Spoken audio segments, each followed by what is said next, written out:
dónde vas. Pero pasando a otro ámbito de la información, mucha atención para las personas que tienen previsto viajar, porque el Departamento de Identificaciones está expidiendo pasaportes con una diferencia a la anterior. El número ya no es el mismo que el de la cédula de identidad de la persona. Con esto, Paraguay se pone al día con las normas internacionales. La decisión se dio porque existen muchas denuncias de extravíos de estas libretas que, cuando inescrupulosos quieren usarlas, saltan en el sistema como anulados y con el número de identidad de la víctima que nada tiene que ver.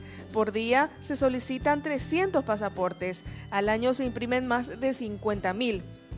No existe un registro de cuántos paraguayos tienen este documento, que cuesta 192.000 guaraníes. ¿Qué pasa con aquellos que ya tienen su pasaporte con formato antiguo?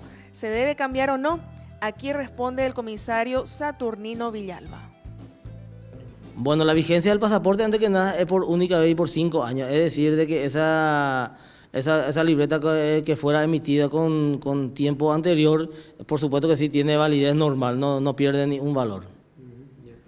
Correr el riesgo nomás de casos de extravíos en estos casos. Y la recomendación justamente de la OASI fue esa, de que se extravía mucho, se roba mucho las libretas de pasaporte, y las autoridades del mundo están obligadas a denunciar a Interpol, y esa persona puede sufrir un contratiempo en cualquier país del mundo cuando se encuentre de viaje, sin darse cuenta, inclusive con una libreta de pasaporte nueva, pero que al ser incluida como número de libreta, el número de su cédula de identidad, puede encontrarse con problemas justamente por eso.